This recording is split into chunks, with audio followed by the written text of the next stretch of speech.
So I'm going to rewind. I'm Nisha Jamwal. I'm a journalist, a columnist, a writer, a brand consultant, and most importantly, an equal rights activist. I'm here with a battery of the most illustrious and most generous doctors that I've come across. And it was my dream to put together a panel that would address so many questions about one of the most unknown and one of the most terrifying viruses to ever hit the world until now.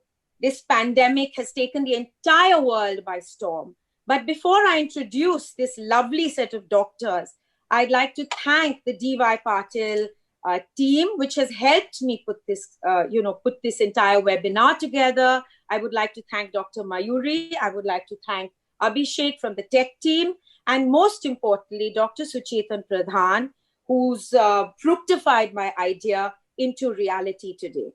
I'm going to start with one of the most important people today in the firmament of this COVID attack, and that is Dr. Sashank Joshi. Dr. Sashank Joshi is the Dean of the College of Physicians and endocrinologist, but more importantly, one of the people behind the COVID solution today and an advisor to the government of India and the government of Maharashtra for the management of COVID. And please excuse me, Dr. Sashank, if you're not, the advisor for the government of India, but only Maharashtra. But for us, you're one of the most important people in Maharashtra today. So I'd like to thank you from all of us for taking out the time, not only to be here today, but also for little tech checks and, your humility. I think it precedes you. The other doctor who I just spoke about, who in my view is one of the most dapper doctors in India, is Dr. Suchetan Pradhan, who is not only one of the most illustrious dentists, but also an implant cosmetic surgeon, the head of dentistry at the Pradhan Dental Clinic, but also he's been at Harvard University of Medicine as a spokesperson representing India, as an ambassador for India in terms of medicine. We also have Dr. Ashish Bhumkar, who I must mention was instrumental in getting Dr. Sashank here today. Thank you, Ashish Bhumkar.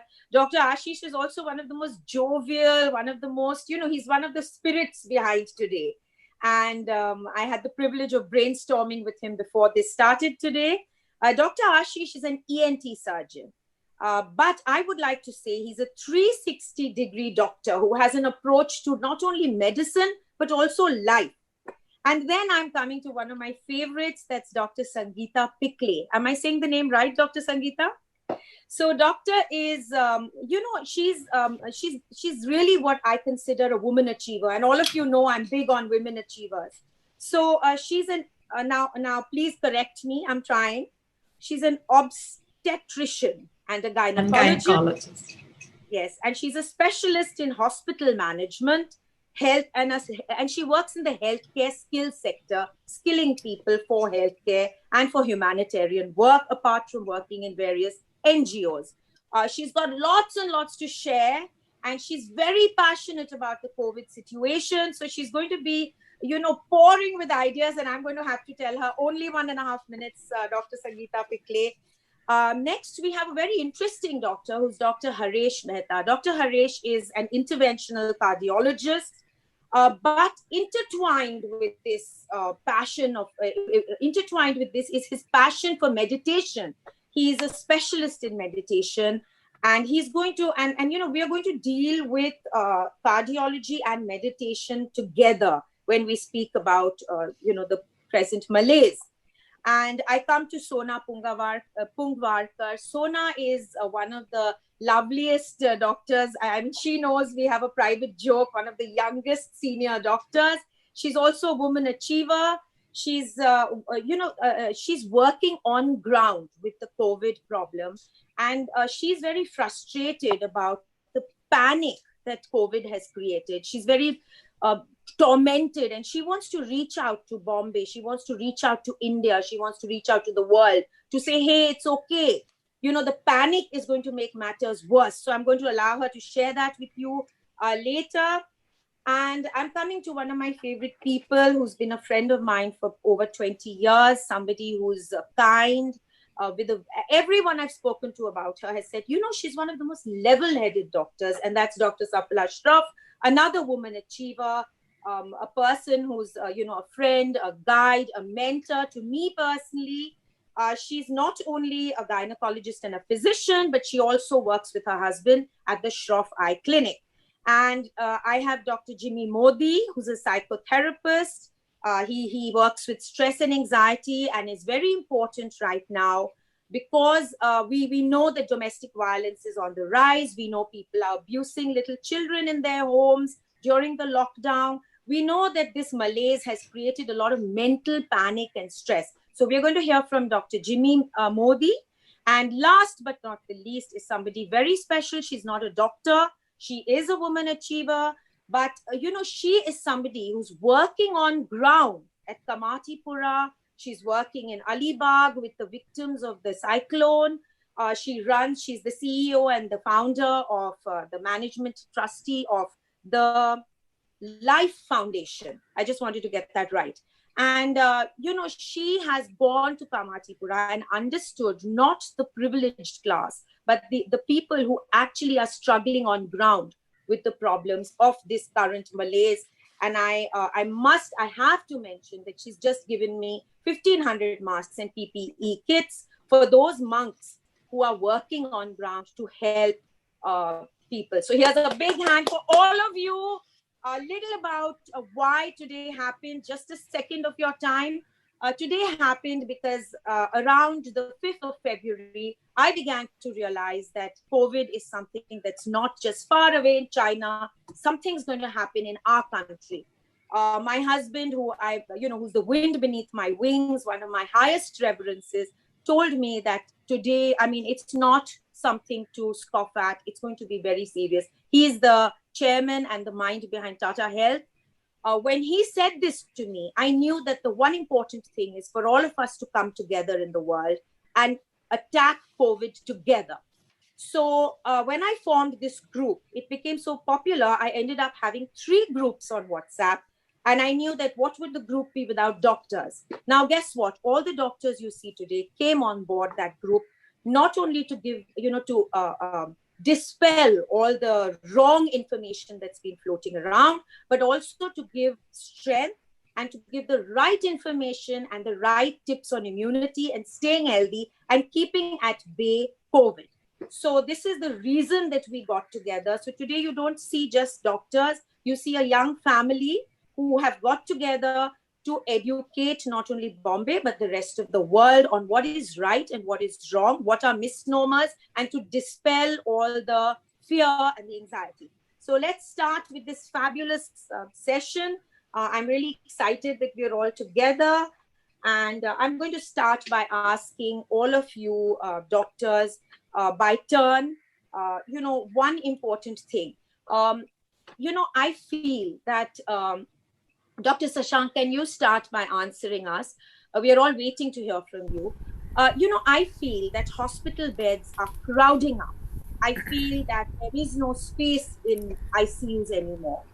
I was discussing with a lot of doctors here, and this was the genesis of today, Shashank, that people have to become prepared to deal with the malaise at home, to create tiny little wards in their bedrooms, or to start preparing for being one of the victims of COVID. So I want to ask you your view, and then everyone by turn. What do you feel about dealing with COVID, not only at home, even if it becomes bad? What are the coping techniques that you would like to talk about, and about home care? So Nisha, at the onset, thanks Tan. You are a very wonderful and generous person, as you said, and I'm delighted to be in the group of all these Navaratnas you have collected around me, and it is a pleasure to see all of them. Occasionally I meet Haresh and Ashish, and it is lovely to meet everybody else around. So I think there is a lot of COVID phobia, COVID anxiety, COVID psychosis, and that needs to go. So let's look at it very quickly. COVID is a small little RNA virus which doesn't follow any mathematics. It doesn't follow any rule and regulation. It has halted the whole world, which no world war could do. And 85% of the people who will get corona or COVID virus will be asymptomatic or pre-symptomatic. So that is the first reassuring thing, and they are going to recover out of it. And only 2 to 3% of them may succumb to it. So first thing is, if you are going to get the virus, first thing is segregate whether you are a vulnerable group or a non-vulnerable group. So if you are above 50, 55, if you have hypertension, diabetes, heart disease, kidney disease, immunosuppressed state, or any disease, chronic disease, then you are vulnerable. Then you need to be dealt with separately, and you need to take medical advice. Download the Arogya Setu app, and you can be at home even if you have COVID, because your first 5 to 7 days, if you are not having any symptoms, you can be at home, drink a lot of water, take some vitamin C, take some zinc, take some vitamin D, maybe under medical supervision take some azithromycin with hydroxychloroquine. If your ECG is normal, if your ECG is abnormal, which Haresh will tell you, then you can take some doxycycline or ivermectin, and just stay cool at home for 1 week. But you need to be quarantined. You need to be in a room which has a dedicated loo. If you don't have that, if you are not so privileged enough, then you can go into any of these corona care facilities which are there by the government. Don't get panicky at all. Your BMC is very active. My BMC is like Apno BMC, and they will try to get you connected. And I think you should be very cheerful and positive. Please don't get stressed out. I have got COVID, it's the end of the world. No, because most people are going to recover and they're going to be fine. In the 7 to 14 day, that's the real challenge. You can get desaturation. So what are the symptoms of COVID? The classical symptoms are dry cough, fever, or shortness of breath. And some people lose taste or lose smell, which Ashish will allude to in a very nice way. And if you can have a pulse oximeter at home, keep doing a saturation after 3 or 6 minutes walk test. And if your saturation goes below 92, then you need to rush to a hospital. You can have an oxygen concentrator at home and sleep on your chest. And if you are able to survive those 14 days, I call it like a self-disciplined vipassana, where you can listen to some music, sleep for a good 8 hours, do things which you have never done in life when you are totally. So it's like absolutely like a mini vipassana thing, and I'm sure Jimmy will educate us. I'm looking forward to hear to him. I've heard so much about him, and that's the way to do it. See, we have to face COVID with a lot of bravery. It's a virus which we will chase out of our system, and we'll be good with a lot of immunity maybe by the end of 21 days. And I think that's very important for people to recognize. Yes, a small percentage, those who are senior citizens, those who have these vulnerable groups, those who get out of breath, those who desaturate on this pulse oximeter, they need to take medical attention. And therefore then we need to go to a hospital, and hospital now has an open line dashboard. So I understand that there's a lot of panic and anxiety, but everybody with COVID doesn't need a hospital bed. In fact, you're better off at home. You're getting home food, but you need to keep your utensils to yourself. And I think you need to be facing COVID in a very positive way, even though you're quarantined. I don't like the word quarantine. I like the word vipassana or self-isolation or meditation. Nisha, you are very good at terming these coins. I am not very good in my lingua franca. So you probably can term some new coin term for that, living at home, rejuvenating yourself or something, or living through this COVID era, and so something like that. So it's called, I call it coronization. Coronization is when you have the coronavirus, you live with that, get a crown that you have lived with it, and get some immunity at the end of it. And most people around 2 to 3 weeks will be good. Well, some unfortunate people may need hospitalization. Some of them might need some oxygen with a mask. Some might, very, very rare, few people might need that so-called ventilator. So I think the main thing is, do not have any chorophobia and live COVID with a lot of confidence. Because I think confidence, but don't be reckless, don't be stupid. It's a very smart virus. Don't be most people get well by 7 days. And then they feel that they are very complacent, and that's the time they can desaturate. So they have something called as happy hypoxia, and they are desaturating. The lungs are not having adequate oxygen. It's like they're getting suffocated in the lungs, and you don't even realize, and then they suddenly drop dead. So between 7 to 14 day, you have to be on the red alert, and that's really the way to do it. But I think we can conquer corona. Most people have conquered corona. You can hear so many success stories of people who are even 80s and 90s who have conquered corona. So it's something which we can conquer, and I think something which we can. I don't like the word kill the virus, because I don't like negativity around me. I'm a very positive guy, and I think it's important that all of us remain very positive, very cheerful, and I think we will chase the virus out of our system. So that's all I have to say. And thanks a ton for Thank getting me you, on here. Dr. Sasank. Your positivity is infectious. On the phone, when I talked to you, yesterday when you came for the tech check, you were smiling all through. I can just say thank you for being a part of our lives. I thank the universe for you, Dr. Sishank. Dr. Suchetan, Dr. Suchetan Pradhan, Sashank spoke about rebooting, about looking at the world in a new way, about taking COVID in a positive way and not being terrified. In fact, looking at it as a phase of, regrouping, regenerating, and of, getting one's life, re-looking at one's life, which of course, Suchetan, you must have noticed nature has done. Yes, the world absolutely. around us, the turtles, the hippopotamuses, the elephants. I mean, the world is just looking more renewed. So tell us about riding out COVID at home. So first of all, let's accept the fact that COVID is here to stay. It's not going to disappear tomorrow. You're going to say abracadabra and it's going to disappear. So we have to accept the fact that it's going to be with us. And if you do get infected, and we are all very high risk because we're working, and so there's always a possibility that we will get infected. But like Dr. Doshi said very clearly, 85% of the people are totally asymptomatic. And out of those people, also, there will be some who are mildly symptomatic, and those should be staying at home. But of course, I would recommend that if you're going to stay at home, please take the advice of some doctor and measure and so if you have a pulse oximeter and a thermometer at home, then at least you're measuring your oxygen saturation and your temperature every day. And if you feel that you have anosmia lack of sense of smell and taste, then you should report to your doctor, get a test done immediately. And if you turn positive, stay at home if you're asymptomatic. You do not want to clog up hospital beds with asymptomatic patients. Because look, Bombay as a city has got 12, 15 million people. And those will, if you don't have the number of beds available to have asymptomatic people clogging those beds. So unless you turn symptomatic and then your oxygen saturation starts falling down, at which point you should get admitted to a hospital. And those are the cases that only need admission.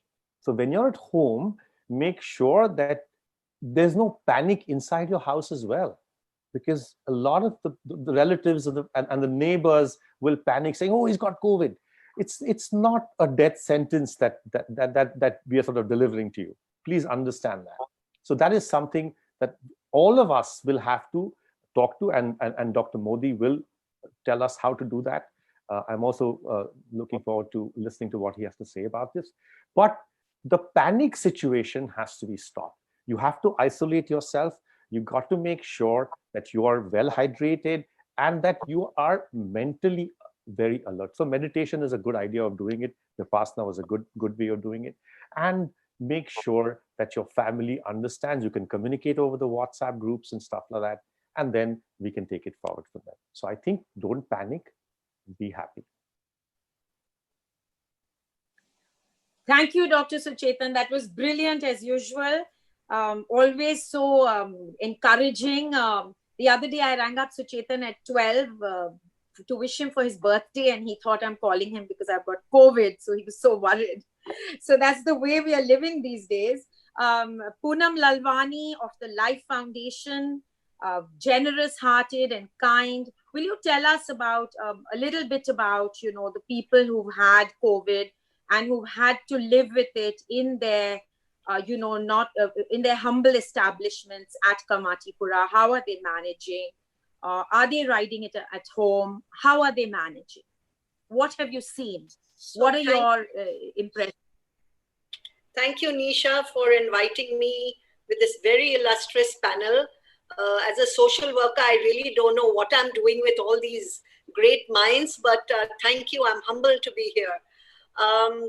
So, the minute the lockdown was announced, the biggest requirement that we did a needs assessment, and it was food. So reaching food, whether it was cooked meals, whether it was rations, we reached out to the communities with our ground partners, because being a senior citizen, my family refused to let me go out. I was raring to go, and I still am, but caution and some sense kind of prevails because of the pressure I have at home.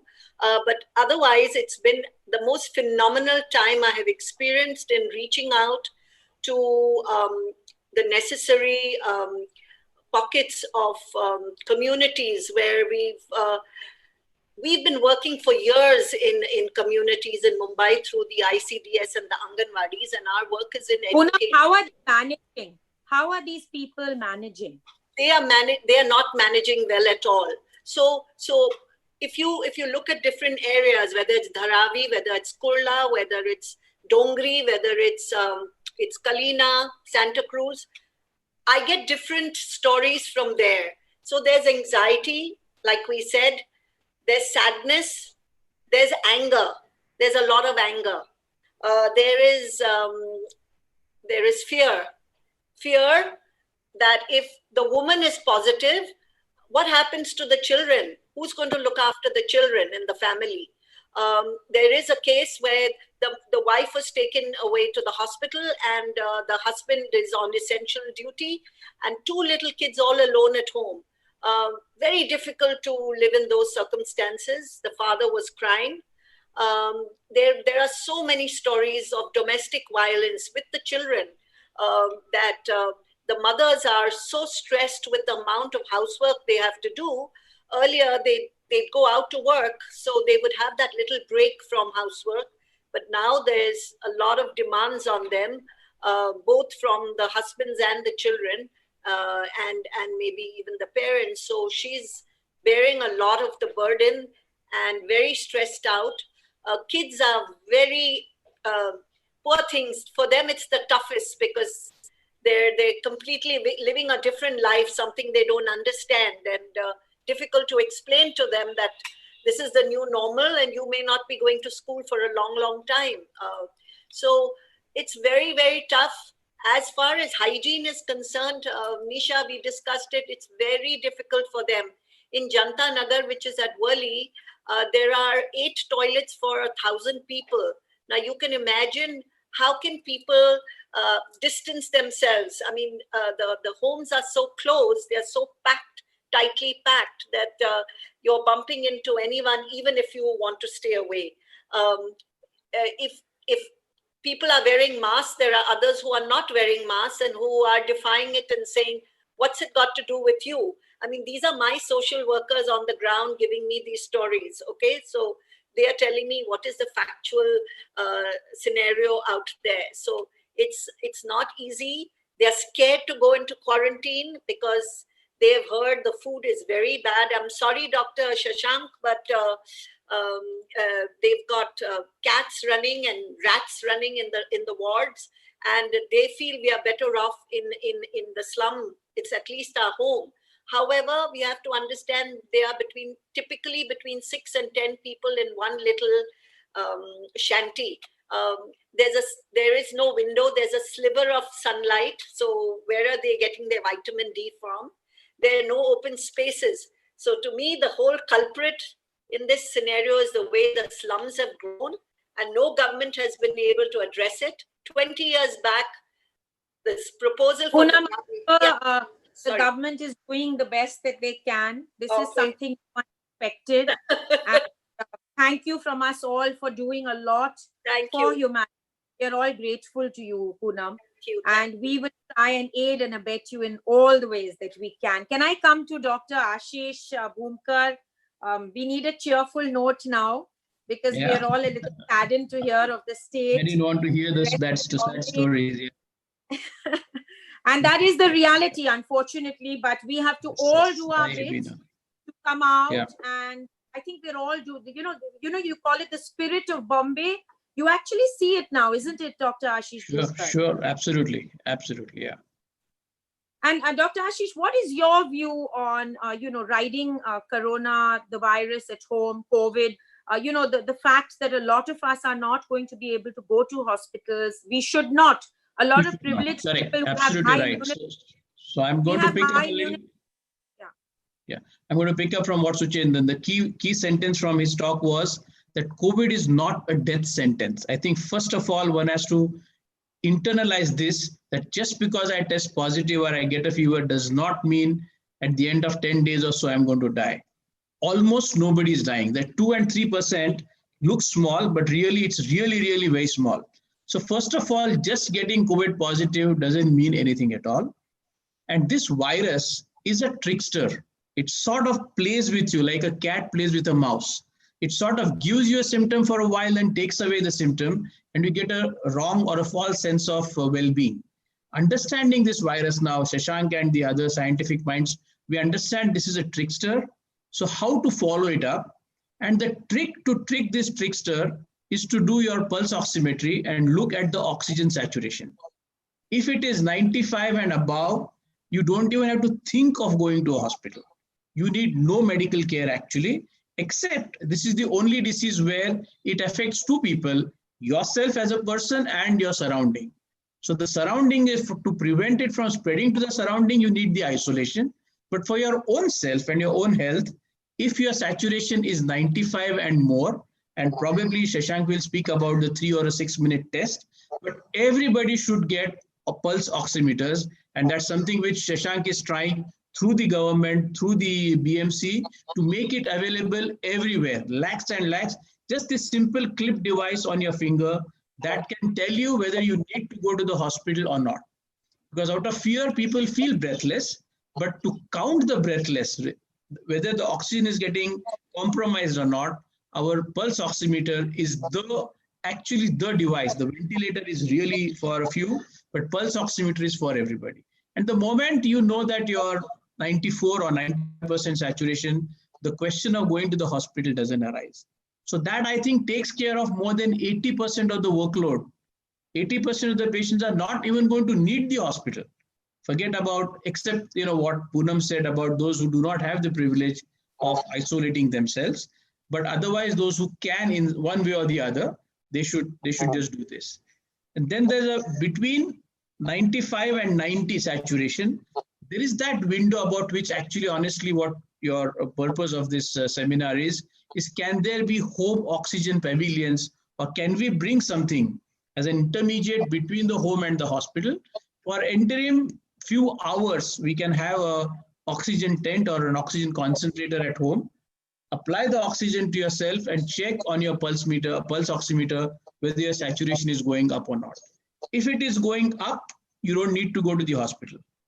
If it is still not going up, that is when you need to mobilize your contacts and try to get the best bed. So 95, and Shashank will clarify because those values keep changing. So I think Thank you so much. I'm going to come back to you just for our introductory round of home care and riding it out at home. I want to bring in Safla, who's always panicked about people having, one thing about home care, Safla, a lot of people are, I'm seeing a lot of forwards about medication and have 400 mg of, HC, hydrochloroquine, have this, have that. And yesterday somebody faked a prescription and posted it on our COVID groups. Yes. Safla, riding it at home is wonderful, but how are doctors going to deal with this self-medicating and looking at the internet? And I believe in America a few people even died of medication. Wrong medication. Yeah.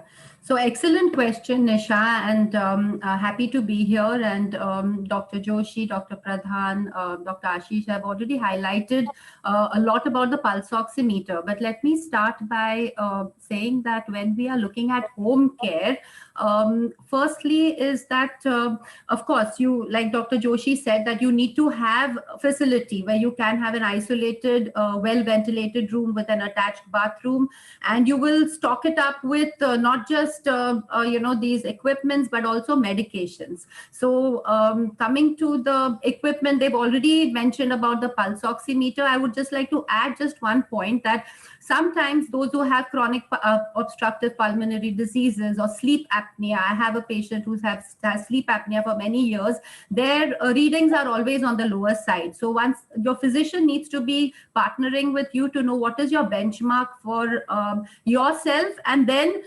decide that, okay, this is the limit that you need to really take care and seek medical attention. medication is a very important thing. Definitely, you need to revisit your medicine cabinet and remove what is expiry. And your first aid kit should have a digital thermometer. If you all are diabetic, I would suggest keep a glucometer. If hypertensive, you should have a BP monitor. And medication, stick to the basics like Dolo. There have been some, that is paracetamol. There have been some questions about aspirin not being suggested. I'm sure Dr. Joshi will speak more about that.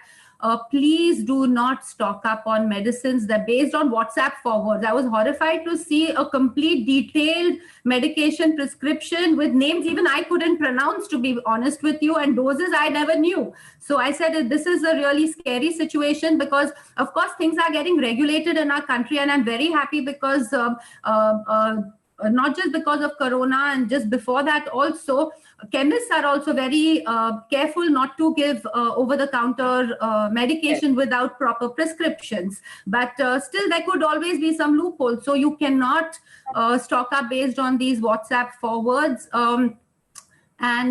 See, you cannot control the way the virus behaves, no, because that's not in our control, but we can definitely control how we behave and focus on building your immunity, your healthy body, healthy mind, and educate yourself with what are the symptoms that require you to take care of it at home, and what is the tipping point that needs you to actually call your doctor and seek help. The Arogya Setu app has excellent resources. The helpline, that is 1916 and 1075, need to be used, for seeking out. And very, very important points up. Yeah, and I would suggest everyone to actually make a health sheet for yourself, because what happens is a lot of consultation happens on the phone, Nisha. Today, doctors don't visit your home, and you are also hesitant to go to their clinic. So when you're talking to the doctor saying, look, doctor, I have someone who has, temperature, and I have someone, and they ask you questions, they are also short of time. So make a health sheet which will have your age, your blood group, your medical history, medications, the doses you're on, because in that teleconsultation, the physician who's at the receiving end actually decides based on what you give, what information you give. So your live-in health, have that. Yeah. So I'm come back to you, Safla. Sure. I just want to give everyone a chance to make their opening statements. I want to come to Dr. Sangeeta Pikle. Am I saying that right, Doctor? Dr. Sangeeta Pikle has been a reservoir of information and of help to a lot of people in the city. And she's another one who's very, very passionate about what's happening around her, visiting all the hospitals. Dr. Sangeeta, we were talking this morning in our debriefing session about, the problem about panic creating death more than COVID creating death. So like Sashank, Suchetan, Safla, Poonam, Ashish, everyone has so far said that panic has to be quelled and fear of this. It's only 3%, like Ashish said. Am I right, Ashish? So Sangeeta, what is your take on people who are not serious about them riding it at home? Even though, one of the doctors in our group, Dr. Dinesh Punia, he has Corona and he still chats with us and gives us advice on the COVID group. So Sangeeta, what is your take on, riding this with a little more equanimity? And what do you suggest people should do in order not to panic and die? All right. So thank you, Nisha, for having me here. I'm very happy to be here. Now, a little background that though I'm an obstetrician and gynecologist, me and my husband have been running a nursing home for 30 long years. And therefore, we are extended. We probably have a large number of families that have depended on us for all the caregiving, not restricted to OB/GYN. So we are like family practitioners to many of these families. So when the COVID situation started, and some of them have, lost either their parent or a neighbor or have read news, there has been a large amount of panic. And I see two classes of people significantly. I see one group which is in denial, and therefore they continue to behave callously. And we see videos and films of those people. They are completely in denial. They don't wear the mask and probably are causing community spread. The second group I see is, extremely concerned, fearful with all the negative things. What I would like is to share, of course, everybody has given a lot of information. I'd like to say that, we have in India only a 3.6 mortality as compared to what is the international mortality, which is at 5.7. So as Indians, we seem to have a little better immunity than the rest of the world. Of course, with non-communicable diseases like diabetes and blood pressure, we have a large community which is probably more vulnerable to the virus. Having said that, what I had done was a small brief on when there was someone who got infected in a building, there were many others who were tested, as in those who came in close contact. And I thought I'll just brief on that. So what municipality or the government did was define them to be taken care of in what they called as CCC1, CCC2, which meant the first group was high-risk contact for positive patients, wherein you needed to quarantine and isolate. And this was more for the slum dwellers or areas that were highly populated or small homes with multiple inmates living in.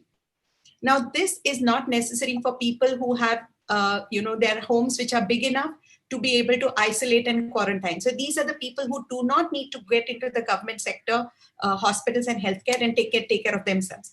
The second group is the CCC2, which means the mild symptomatic patients, those who have dry cough, they have mild fever, they're hemodynamically, that means their blood pressure, their saturations are maintained. These are the two categories who can very happily stay at home with, of course, a connect. Now, one of the most important things I'm saying is like for Shashank and many others, they're the frontline corona workers. That means they're actually taking care of corona patients daily. Whereas we are, I would call the level 2 people who are available to a lot of patients for online consultations, telephonic consultations. And I've been able to help a lot of patients just on phone. Me and my husband have been doing that literally for the last 2 months. I'd like to share 2 stories. One is a friend of ours. I think I shared both of them with you. So one is this friend of mine whose mother got sick and died in a hospital. And there was a panic because the friend of mine has turned positive. On up to day 7, he was asymptomatic.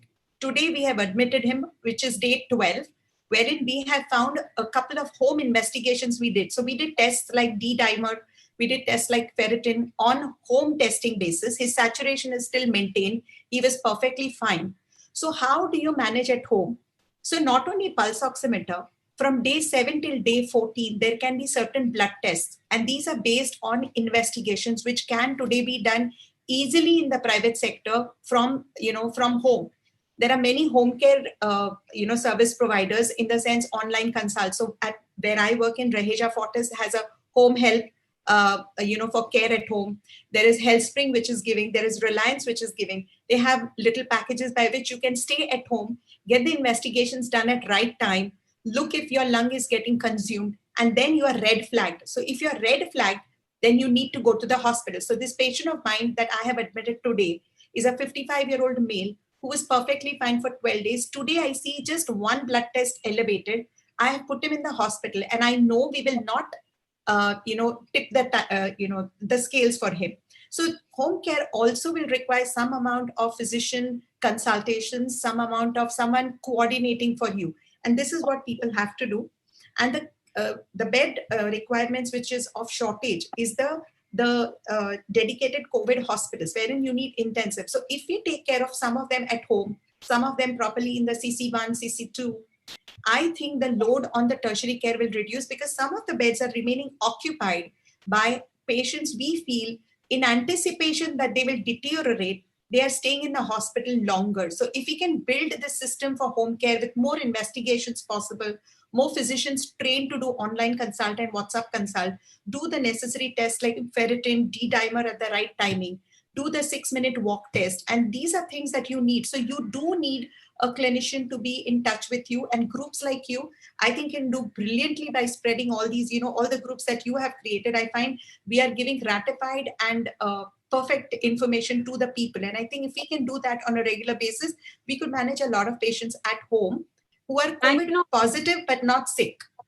Sangeeta, when you came on board, Dr. Haresh had shared with us a very poignant story of his cousin who had lost her life because she wasn't able to reach a hospital on time.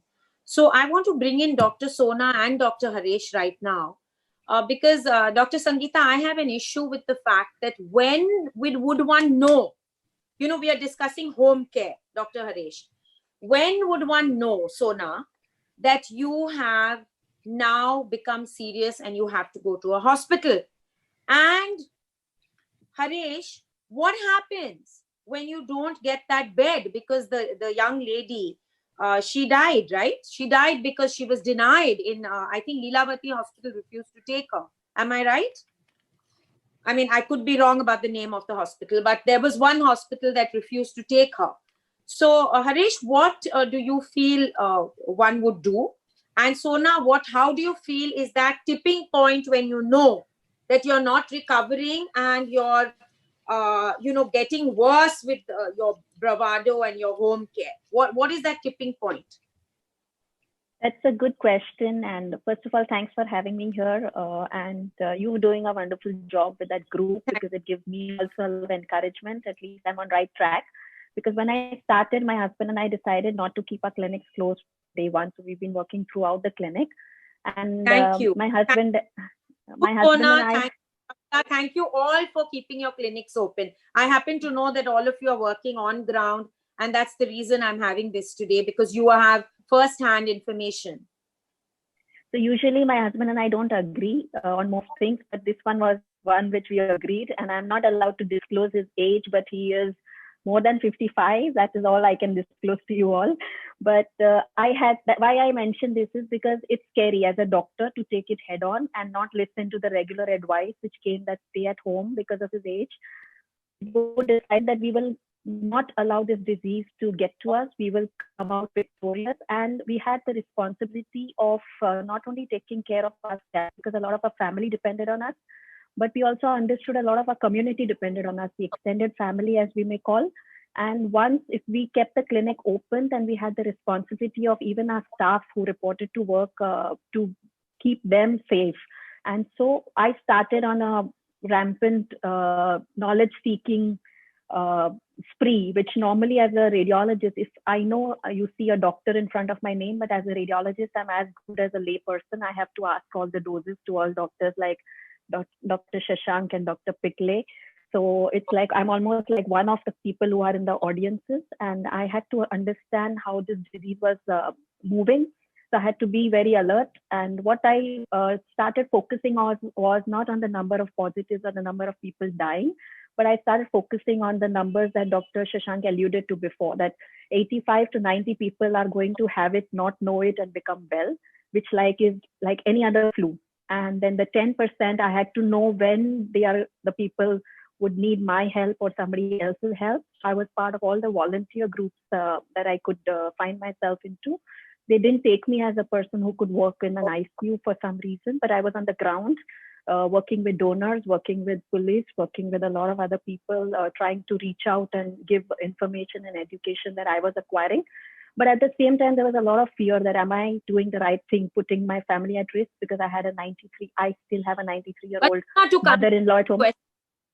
I want to come back to the question on what does one actually, somebody like me, okay? Yeah. I've never fallen sick. I hardly ever fall sick. Yeah. Tomorrow, if I was to be very brave and decide to, ride it out at home, which I would, God forbid I get it.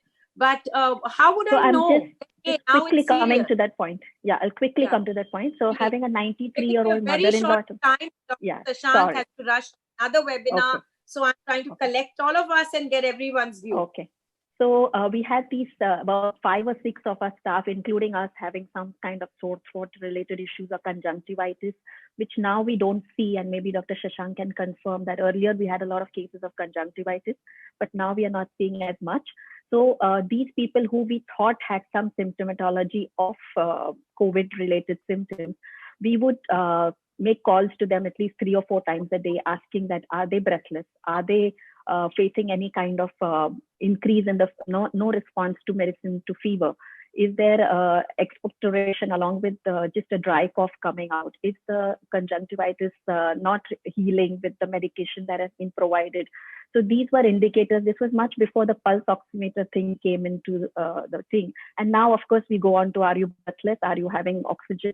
And the comorbidity. If it's a diabetic, we are more alert, maybe calling up 7-8 times a day if I'm advising that person. So soft indicators. And at the same time, I would say that we would want to be prepared around that area. What are the hospitals that are taking in patients? Is there bed availability?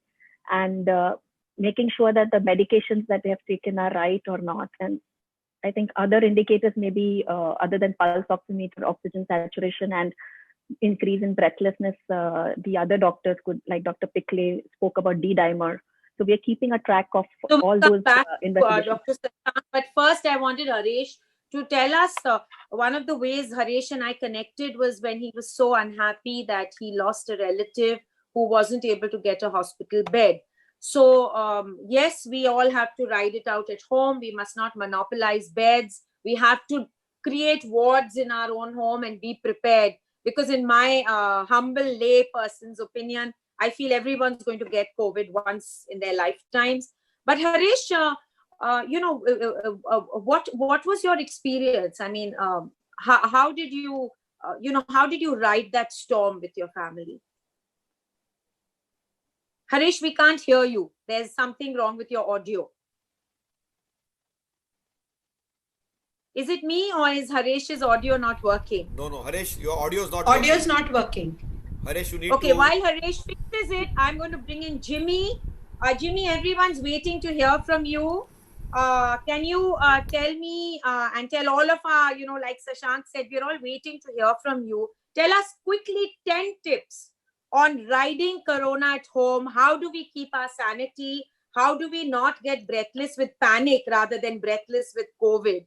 What is the way that you don't get cardiac arrest in fear? I think we need to understand that the greatest problem that humanity faces and has always faced is the experience of helplessness.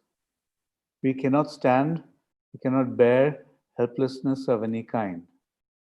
And whenever we face any helplessness, we need to fortify ourselves with information, with authentic information, with knowledge, which gives us a sense of control.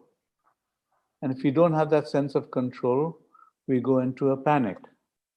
That's how it works. Now, imagine the millions of people who are living in Bombay, the middle income, the poor income, as Poonam talked about. They don't have the source of information that we have sitting here listening on this webinar. They hear all kinds of things from the neighbor, from the person sleeping next door, and they've got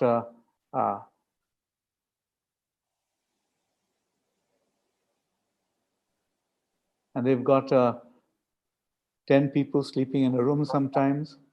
So they hear all kinds of things when it's a very crowded situation.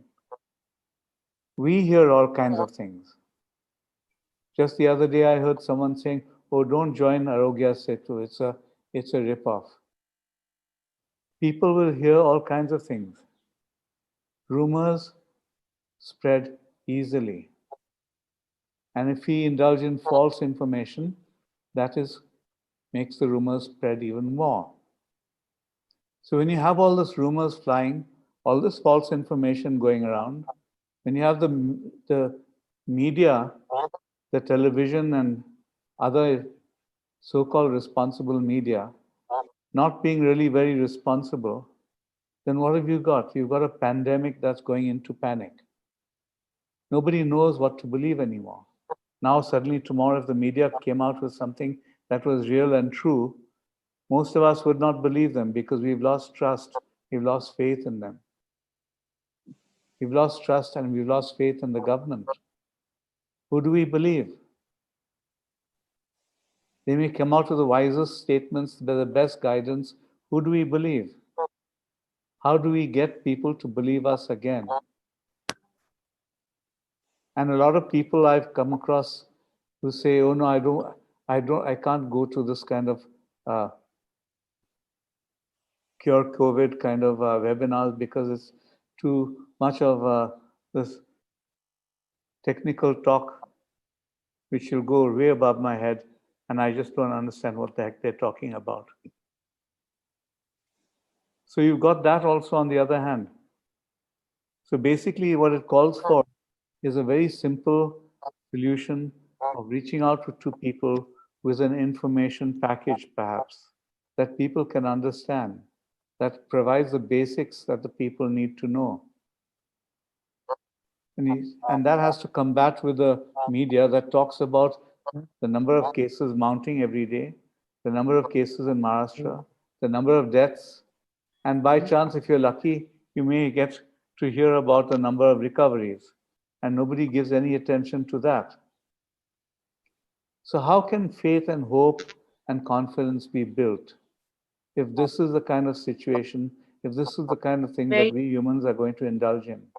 How can it build? So we're going to come back to you, Jimmy. I think Haresh has sorted out his audio. Can we get to his... Can you hear me Harish, now? I can hear you. Perfect. So Yeah. I'm going to tell you 2-3 things. I'm not going to go into the episode. I want people to understand it's not only the public that is panicking, it is the doctors and hospitals also panicking. And they are the ones who are driving these COVID patients away out of fear. So this episode told me that the doctors in the hospital also need to be trained.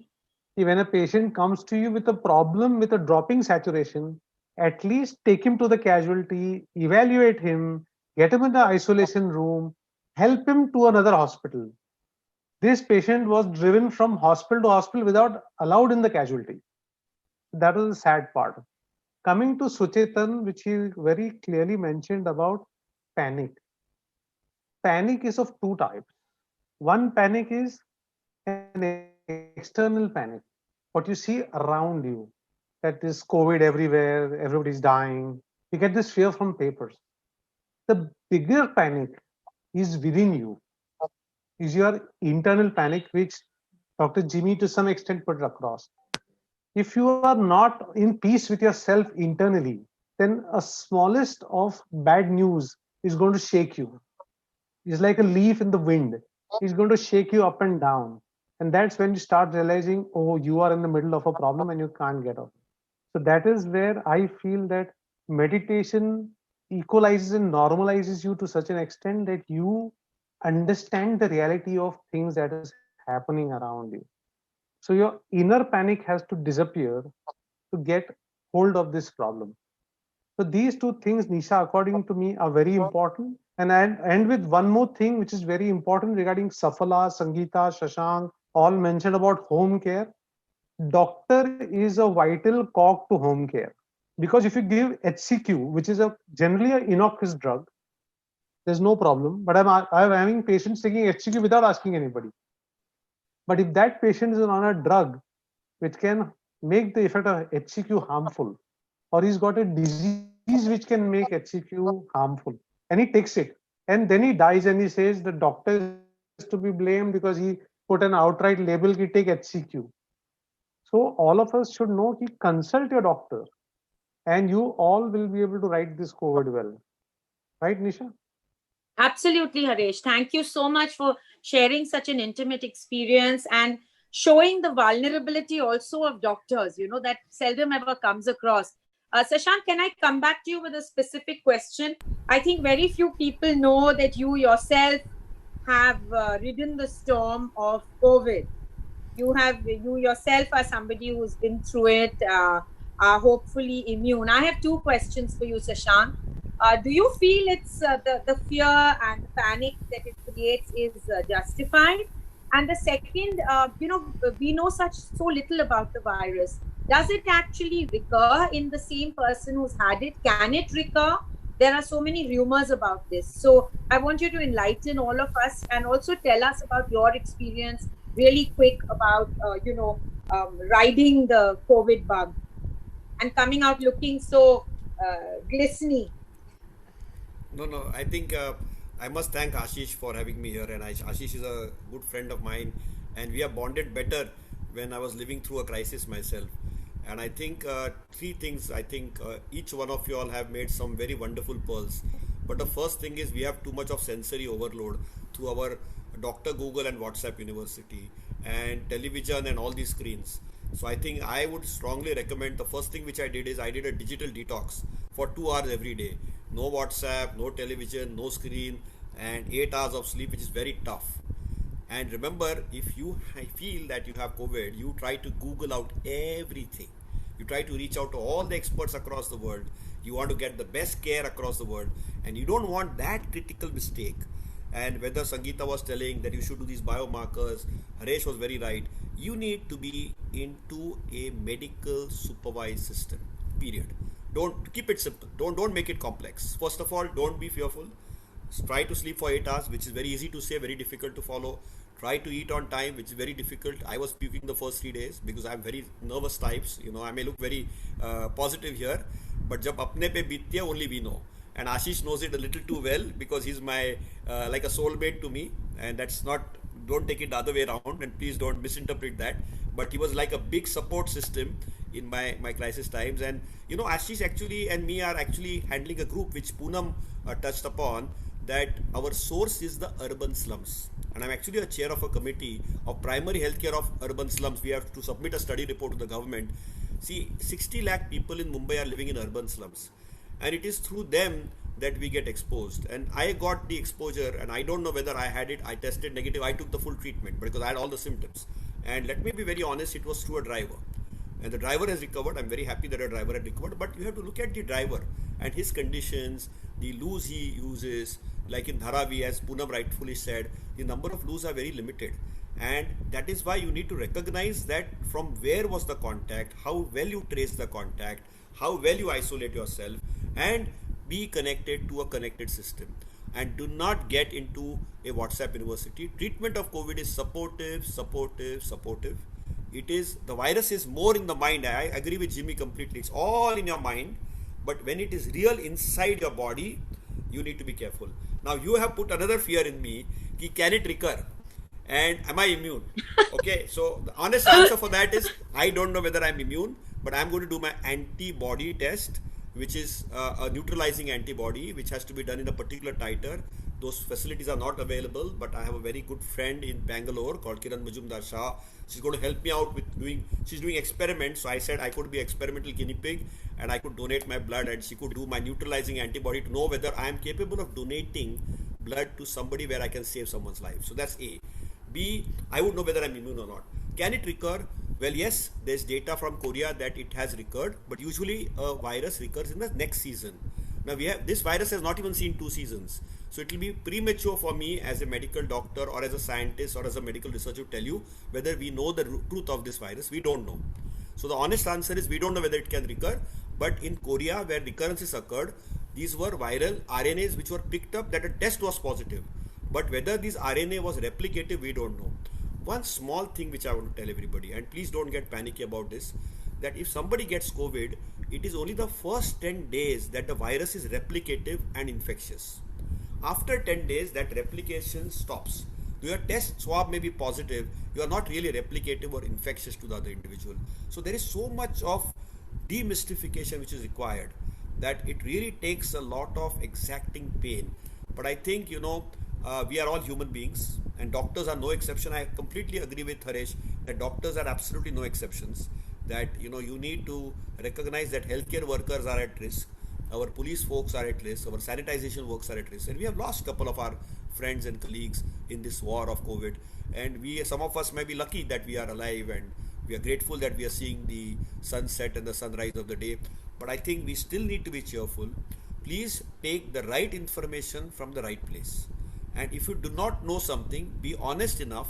See, first of all, you can't cheat yourself. So be honest with your own self and ensure that you get the right information. There are many unknowns in COVID, and it is a predictably unpredictable virus. Predictably unpredictable.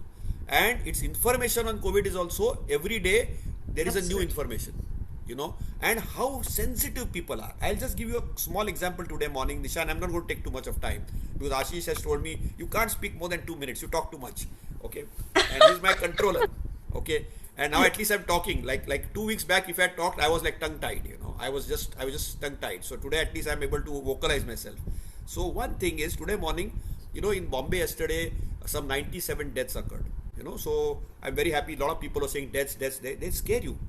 And my good friend Somitra from Times called me and said, there are 97 deaths. Doc, you are saying we are past the peak. I said, yeah, we are past the peak. I stick to my statement. 15 to 31st May was our peak. We are passing through the peak.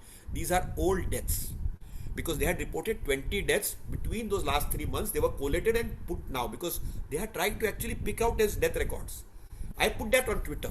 I got trolled, Doc, you're insensitive, you're a human being, you're cruel, you're this, that. You know how Twitterite is. I am very new to Twitter, you know, my good friend Dr. Harish Shetty told me to join Twitter. That's why I joined Twitter. But Twitter is a very difficult ornament. You know, it's a very difficult double-edged sword. And I got badgered and bashed. So immediately for every person, I had to answer that. So remember, I think you can live through COVID. I want to assure everybody here that a lot of doctors have lived through COVID, a lot of human beings have lived through COVID. And as I would agree with Dr. Pradhan completely, we have to live with COVID. And I don't think we have to be, only thing is don't be reckless. And don't think that you know everything. Surrender yourself to somebody else. When you are even at home, be connected with a doctor who will guide you. And if that doctor says, go to hospital, do the blood test, do a X-ray, do that. You know, so sometimes doctors are the worst patients, and it is better that a doctor handles you, because that is much better rather than doing everything yourself. So I think that's all I would say. And I'm really grateful, Nisha and Ashish, I have to thank that I met all these wonderful people. I'm very touched by all of you. And I think, you know, I'm grateful to God that at least I'm alive today and I could do, you know, talk to all of you. So, you know, at least COVID is a very good introspection, Vipassana I could call it. And I wanted to do Vipassana. I lost my father a couple of months back and I wanted to really go for Vipassana.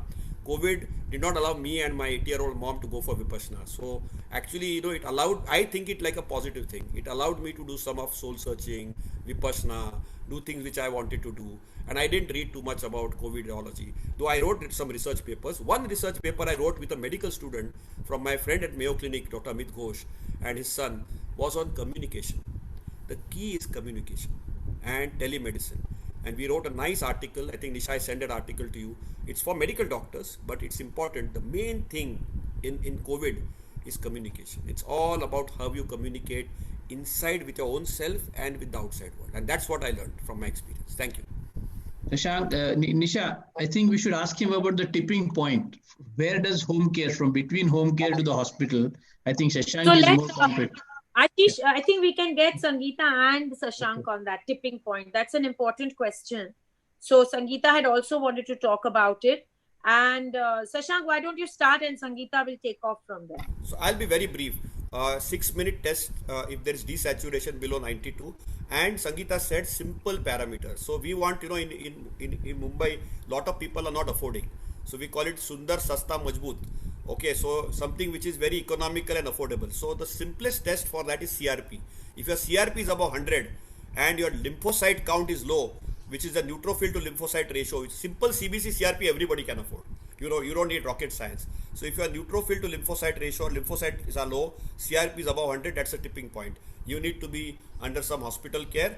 And if you are desaturating, then if you do a D-dimer, you do an interleukin, you do a LDH, you do a TROP-T, you know, you do an IL-6, all those values are useful under medical care. Like Raheja has this wonderful system, my good friend Hiren runs this whole show, and you know, HN Reliance has this wonderful system. I'm told Kushro and Zarir are doing this, and Hinduja, and all these wonderful hospitals are doing this remote health management.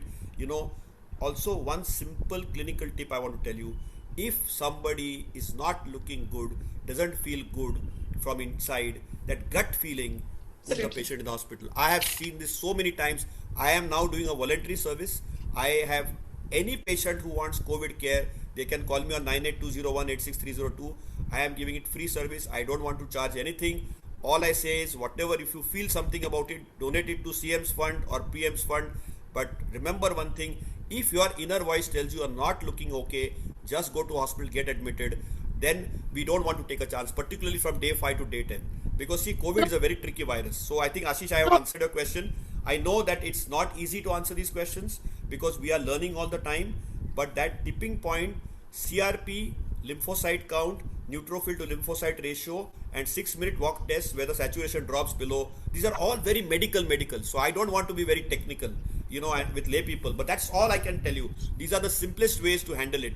And everybody may not have, you know, affordability and turnaround time of an interleukin 6, LDH, D-dimer, all these things. Everybody may not be able to do that. So these are simple blood tests that he's talking about. Yeah, so what I would like... Other thing is that we can take simple aspirin and simple statins. and Haresh will probably top up with that. These are simple things which save lives, you know, they are lifesavers. Sangeeta, anything else you want to talk? No, so basically you I talked had a problem with hospitals being COVID, mixed hospitals for regular that all is gone. care. And that all is gone now. Nisha, I must tell you, everybody started with I am COVID, you are not COVID. I am COVID, you are not COVID. Everybody is everywhere now. Okay, everything is hybrid. All COVID hospitals are taking non-COVID patients. All non-COVID hospitals are taking COVID patients. It's all now mixed, and all the hospitals are actually not taken over by BMC, but everybody has to manage COVID. And I think we are going to see this for another couple of weeks before we handle this better. So I think there's nothing like a COVID, non-COVID hospital now. So two things I'd like to say, to whatever you had asked me. So as we talk of mortality or how many people died, so yesterday's med report, if you see, we have said that there are 286,000 people infected and all that. But how many have died is only 5,000. So we have around 282,000 who have survived. So we are looking at those who died all the time. I think we should look at those who survived and did well. So the number that is doing well should probably projected as much as, those who died, because we are trying to take out the morbid numbers up there, but there are good numbers that are coming up of people surviving. So that's one part. The second part is when you said about, I talked about a few investigations in people, and Shashank talked about affordability. I look at it from the other point of view. So if a patient goes in, the earlier part when people used to get diagnosed, they used to get into the hospital, and the billing would start from that day. So the first 8 days were also billed, and the next 7 days when they actually went into desaturation were also billed. So I honestly look at many patients whom I have been able to keep, with a lot of doctors' helps. I call up Rahul Pandit, I call up Srijit, I call up Raheja team, I call up Dr. Amit Nabar, I call up just so many doctors, and I get information from them. So I'm like a courier service between certain intensivists and patients out there, or physicians and patients out there. And I kind of plug in, to be the setu or the bridge to get the patients get that necessary answers whenever I don't have the answers. And what I have found that if we've even deferred their admission by about 8 days or 9 days, or some of them have never been to the hospital. So I have this little girl whose video I wanted to share. She's an 9-year-old girl, daughter of a Pani tanker wala. His father was positive, went into an isolation quarantine center, ran away day 3 saying that yahan khana nahi milta barabar. He just ran home. And he went against medical advice, actually absconded. And then he was taken care of in the house. So we were doing everything from teaching the caregiver to the patient themselves. And then this child. Today, the child is day 14. She's completely asymptomatic last 2 days. She's eating food. We've done many investigations, but it was cheaper to do outpatient investigations, get her handle, everything on outpatient basis than to hospitalize. Because sometimes we're hearing of bills of around 30 to 40,000 per day. And that for 14 days is a huge sum. So I see a community which is willing to spend. So Sangeeta, when a person is doing, this kind of treatment, Ashish, can you jump into this conversation? There's a lot of speculation in Bombay right now about oxygen cylinders and oxygen concentrators. First of all, tell us the difference. I'm a lay person. Secondly, tell us, when Sangeeta is propounding that one should, it's easier for an outpatient care, it's more affordable. How does one need oxygen? Number 2, what is the controversy about ventilators? One is hearing that ventilators are not exactly advisable, and they are a passage to death. So can you educate the non-initiated?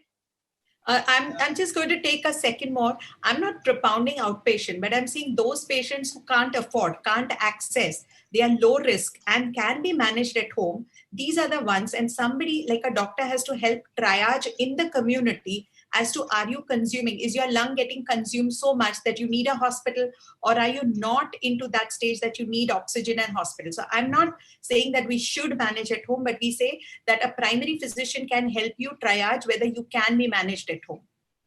Yes, which is also advisable, because there's like somebody said earlier, if you feel more grounded, there's less infection, there's less fear. You're surrounded by your own people. So, Doctor, how does Dr. Ashish Bhumkar, how do you bring in the element of oxygen? So, this is for the people whose saturation starts to go down from 92 or 94. If they remain there, not just 1 5-second reading shows, if it persistently is below 94, these are the people who need oxygen support. And at the community level, the best device for this is the oxygen concentrator.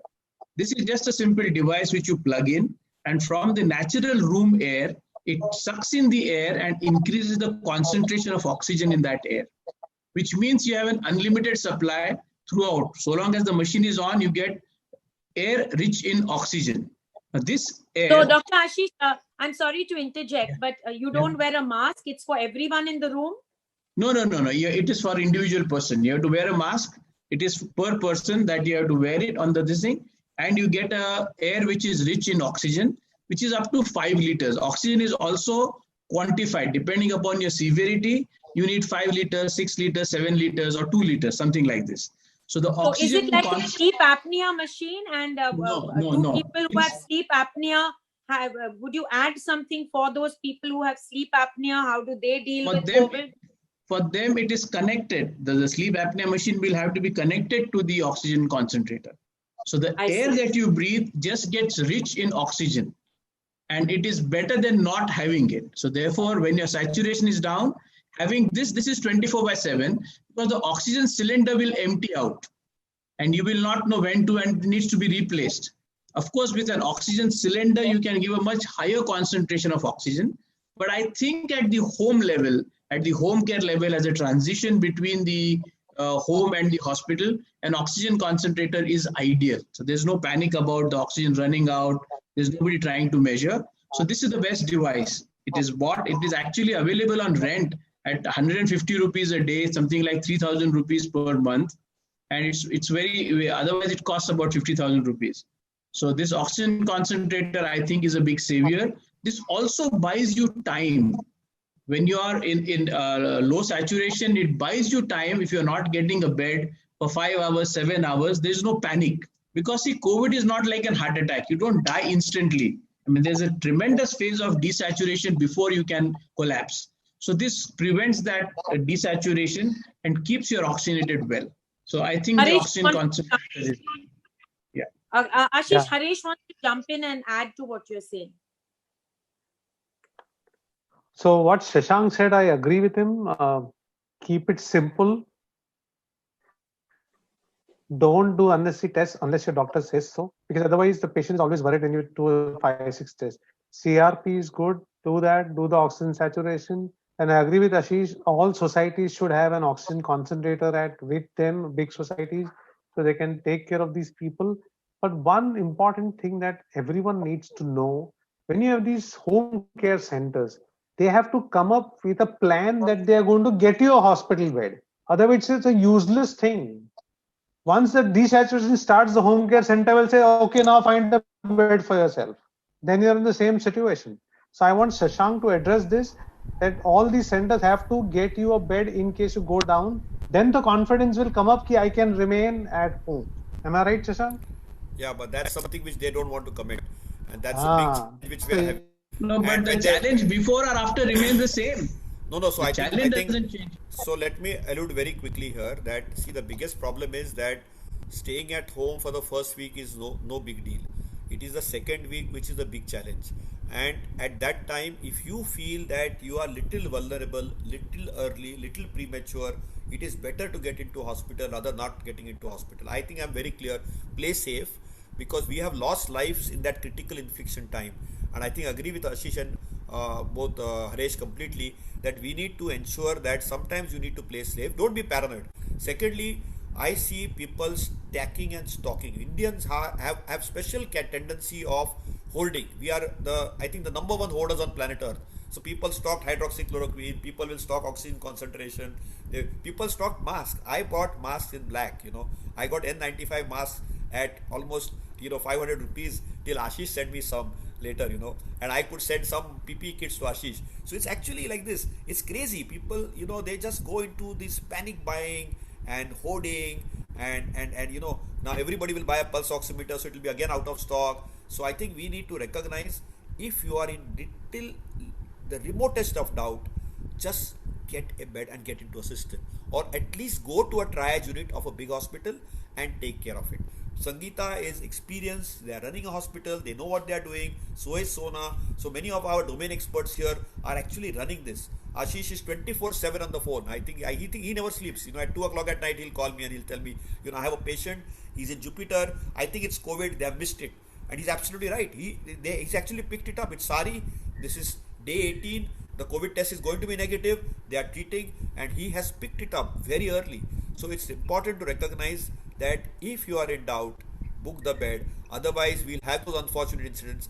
I have had the same unfortunate incidents with so many people where we couldn't get a bed and we lost the patient just going from one hospital to another hospital to another hospital to another hospital. So, Shashank, it's a nightmare. Poonam had a great idea.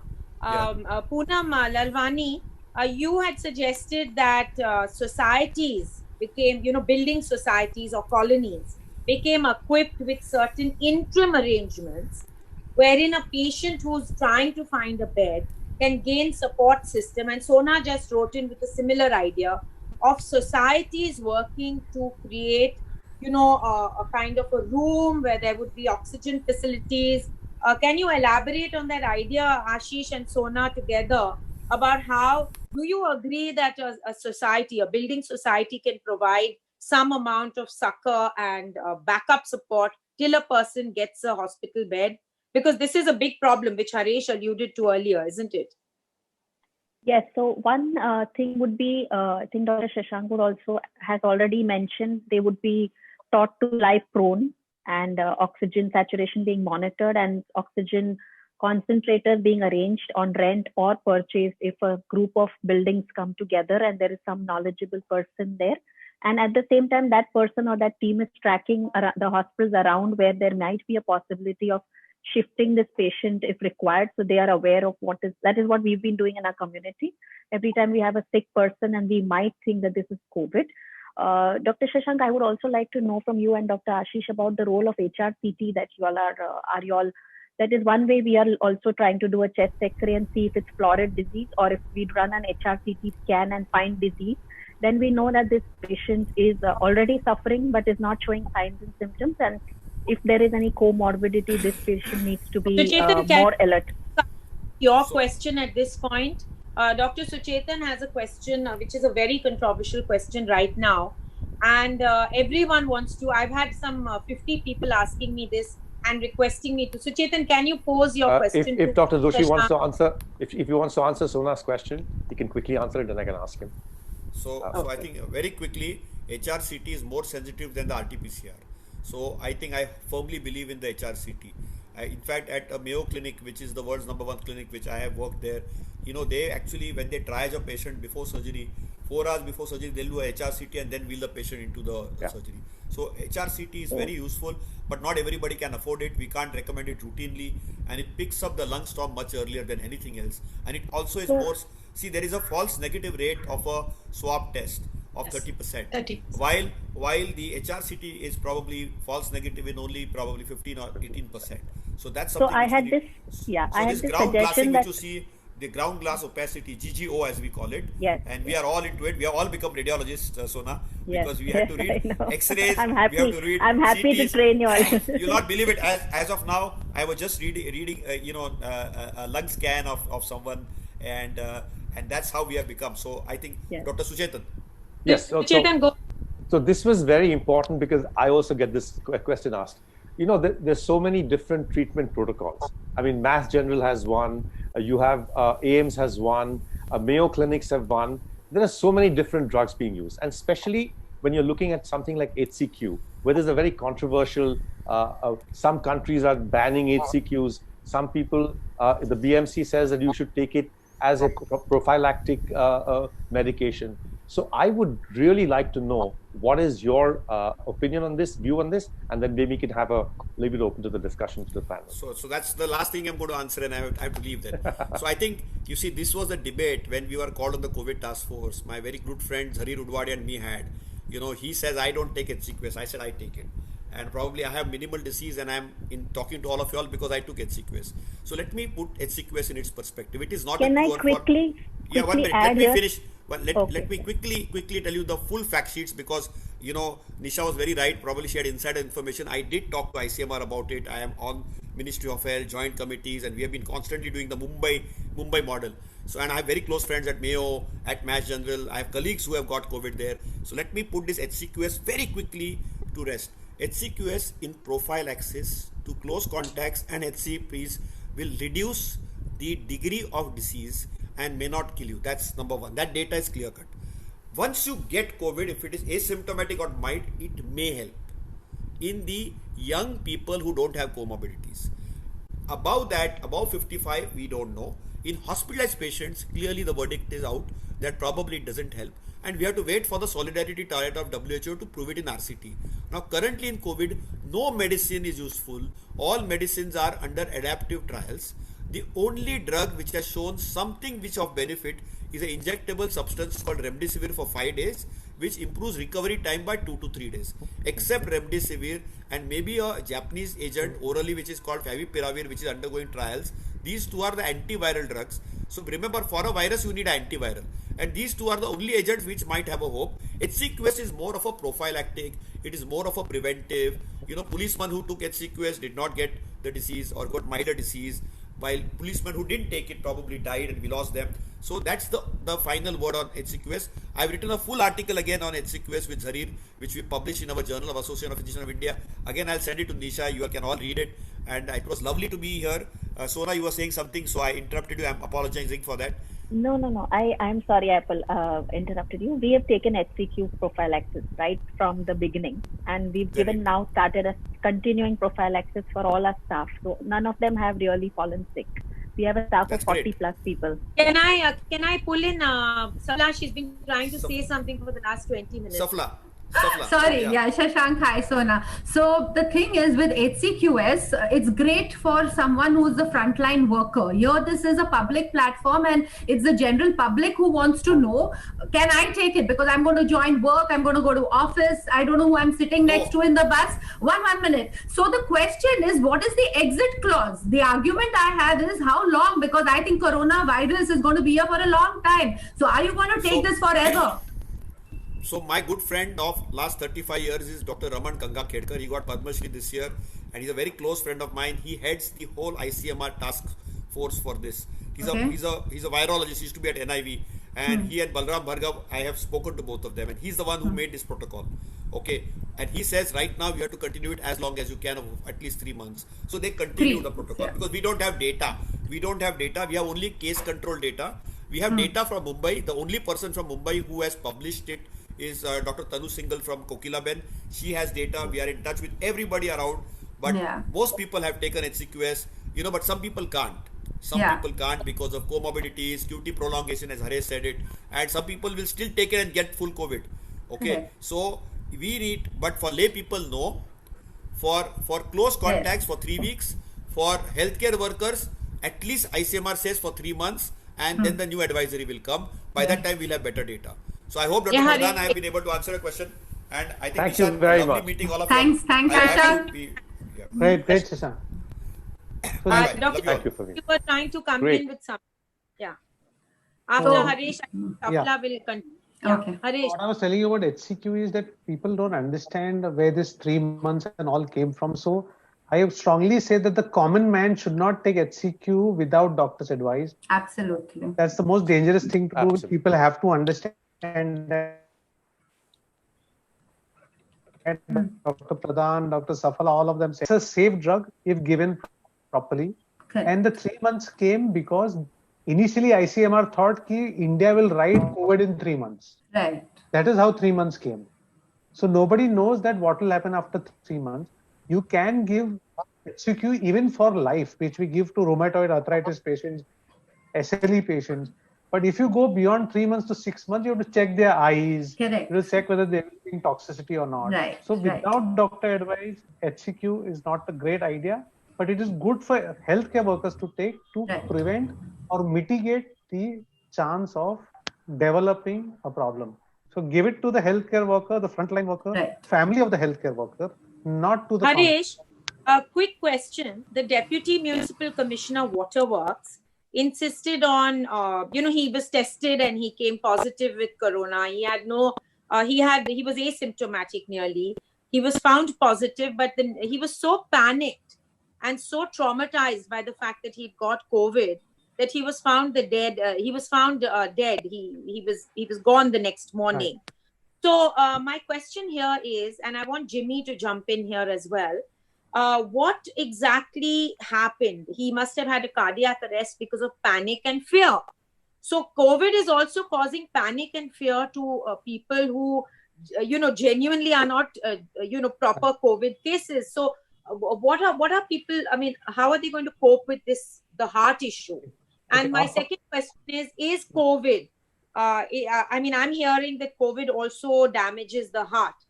The two organs in the body is the lungs and the heart. And we'll bring Ashish in on that in a minute. Okay. So Nisha, I'm going to answer this in parts. One, yes, COVID does affect the heart. It causes clot formations in small vessels. It causes damage to the heart muscles. It can cause rhythm disturbances. It can cause weakening of the heart. And rarely it can cause a heart attack due to blockage of the coronary arteries with these clots, which can cause sudden cardiac death. So this is known. So this is COVID. But the bigger problem that we are facing is the fear that you were talking about. So fear itself can trigger or worsen all these clot formation mechanisms, which is known. So problem with us that we have been so used to this information around us that we have lost our inner balance. We have lost the ability to filter our information, what we need, what we don't need. So one, we have to get out of the fear, which we can get by these webinars. Second is to work on yourself internally. Someone was saying Vipassana, someone was saying meditation. I will say heartfulness meditation. So what does meditation do to you that helps you take care of this problem? It connects you with your inner self and makes you calm. So there's a saying that you are alone in this world right now at home, but you should not be lonely, because you can be lonely with many people around you. Absolutely. So this is very nice. So you need to connect with your inner self, which you can only do with meditation. Once you do that, you get a sense of semblance that I can deal with this problem and live each day by each day. So once you meditate, you learn to live day by day, day by day. Then you stop worrying whether you're on the 3rd day of COVID or the 10th day of COVID, because each day is the next day, same day for you. So this is in short about meditation. So everyone, Harish, can Harish, everyone can log on to Heartfulness Meditation at heartfulness.org. Yes. Heartfulness.org. It's something that Harish and I both practice. It's a fabulous, non-intrusive, it's a secular meditation platform, isn't it, Harish? Jimmy, what do you feel? It's non-religious. It's totally non-religious. But I would just chip in, it does not matter whether it's religious or non-religious. Whatever works for you to calm your within is good enough. So if religion helps some people, good enough to go religious. If, just doing something else, like some people say gardening works like meditation for me. So whatever calms you, soothes you. There are programs of Jaggi Vasudev, which calls it inner engineering, which is now available for doctors free of cost. So there are many such programs. And I think, like Harish says, whatever works for you.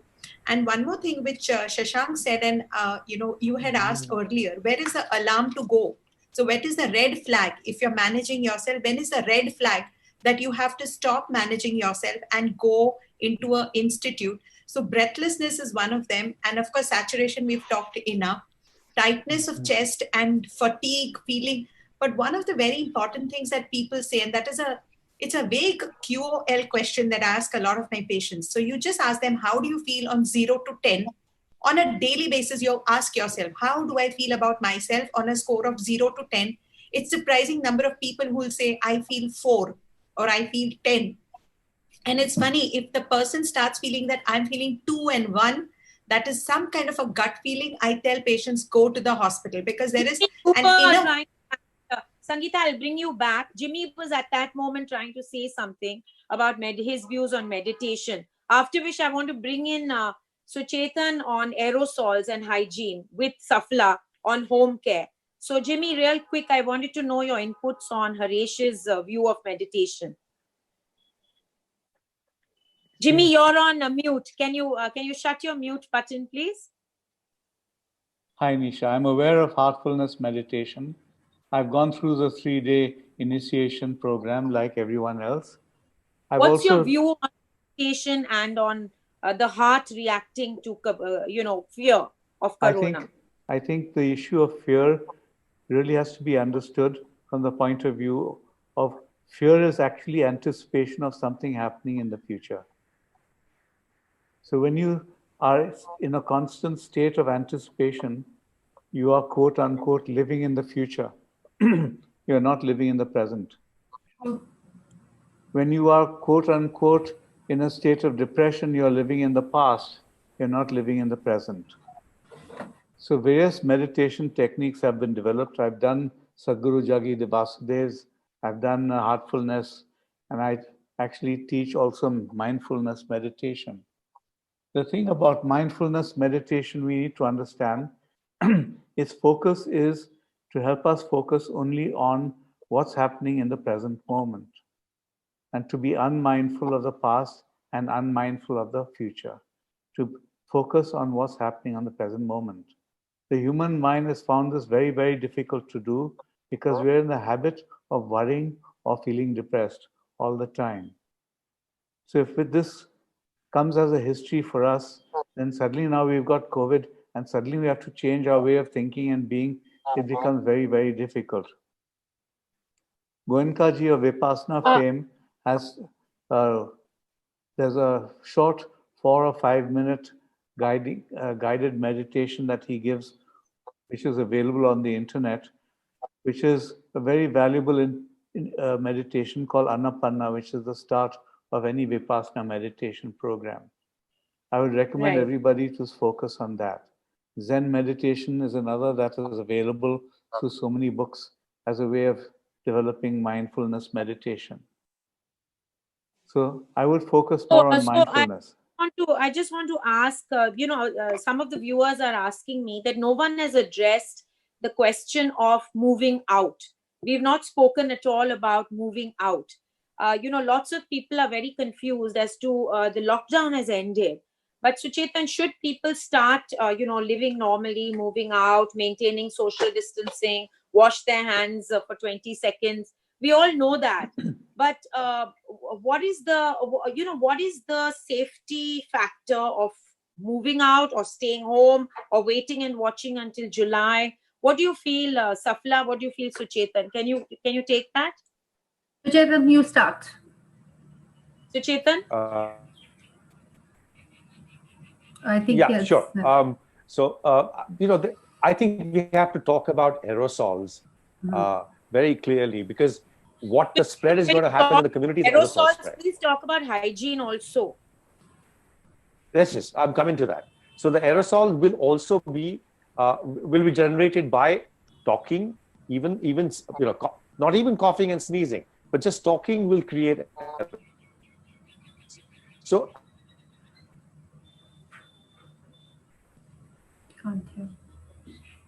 Chetan, your audio is frozen. So wearing a mask and social distancing is extremely important. That's the first thing.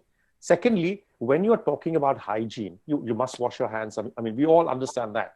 But one of the most important aerosol generations and less talked about is the oral fecal route, and the fecal route. So in bathrooms, for example, there could be aerosol generation and the spread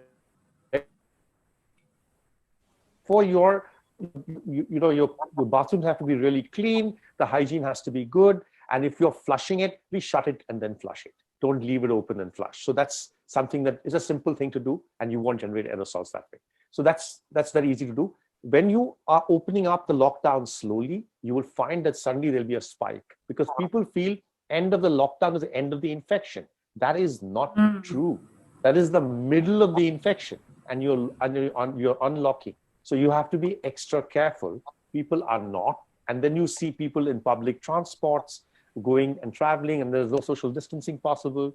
And so we'll find a spike happens over here. And we need to be really protective about that spike. And we need to protect ourselves very importantly. Just one point before, Safla, you're going to do the closing remarks, I guess. One point, please do not do home quarantine without any A doctor doctor, absolutely. talking to you.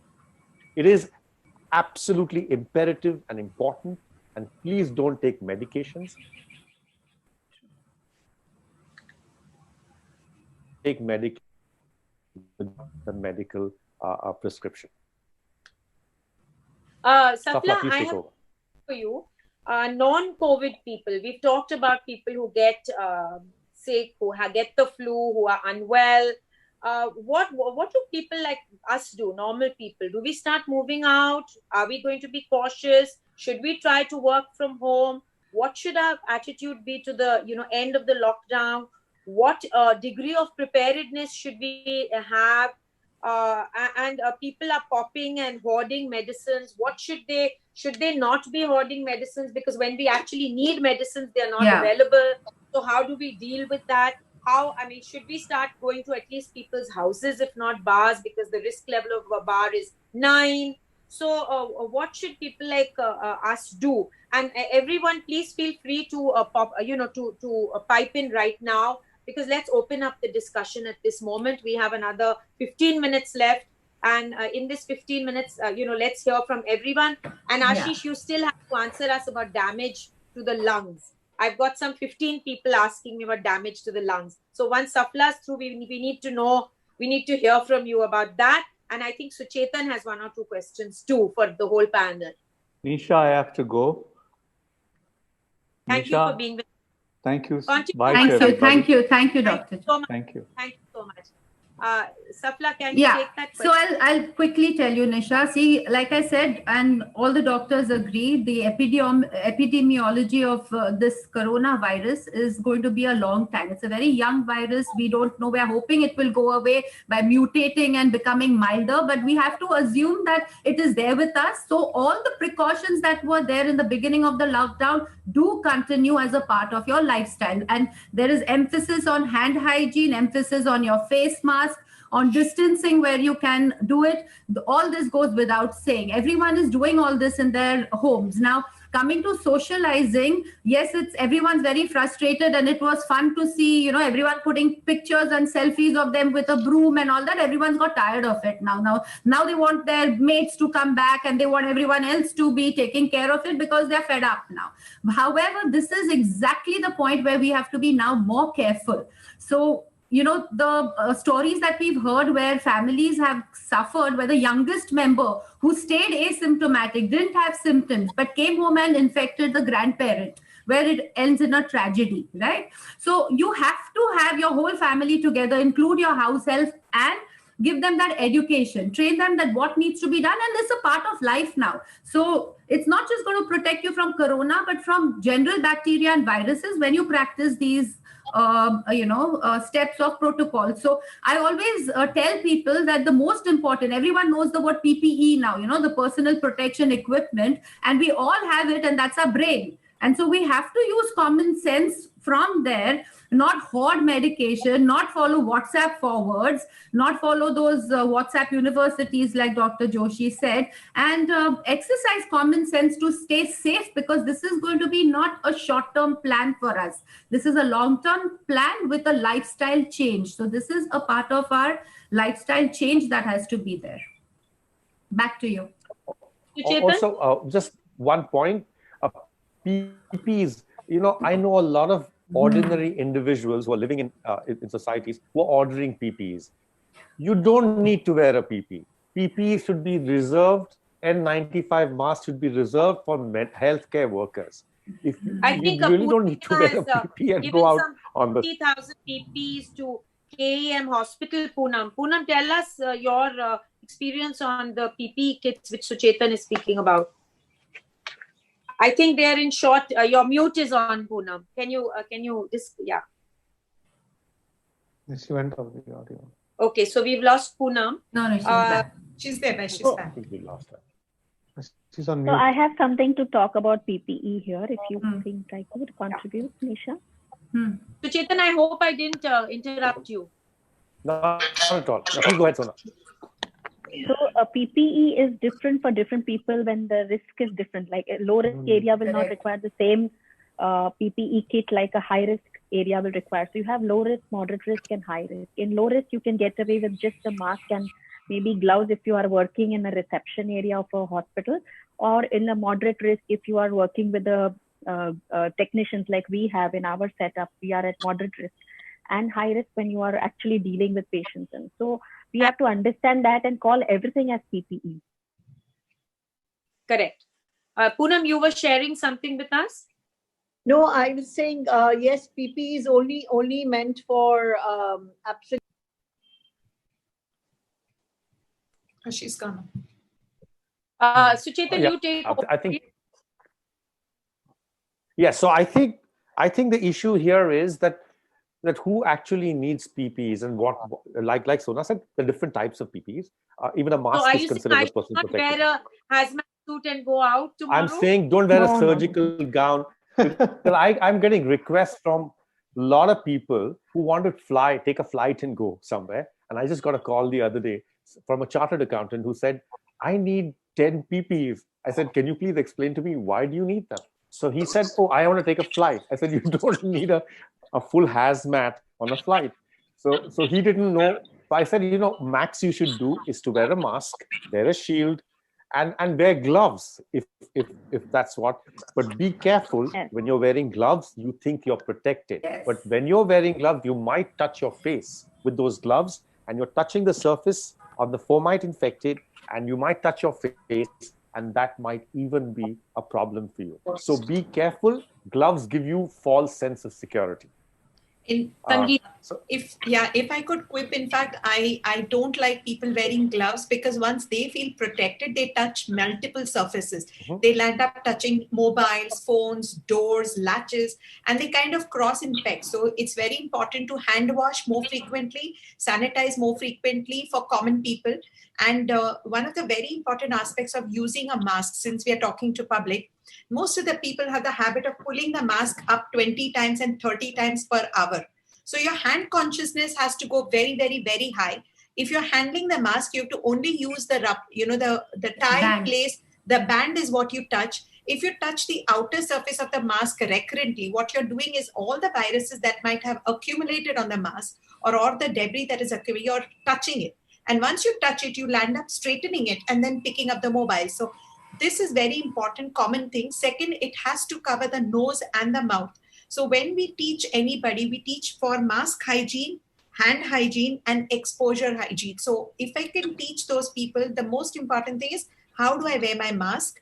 The other simple habits, like I said, the traditional Indian habits, that when you come home, you put your clothes for washing, go for a bath, so that if there is any surface aerosols that have come to you as you walked across corridors, people who have coughed or sneezed on you, you're completely taking a bath once you've gone out and come home. So some of these things that the general public take, note of, I think they'll be safe.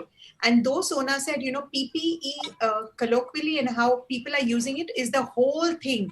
It's like the suit is what typically people think is the PPE, though all of them are PPEs. So for a common person, a 3-ply surgical mask, a face shield, I think is good enough with sanitizer and soap with them, and lots of availability of space to wash their hands. Taps have to be disinfected regularly. Bathrooms have to be disinfected if they're being used for multiple people.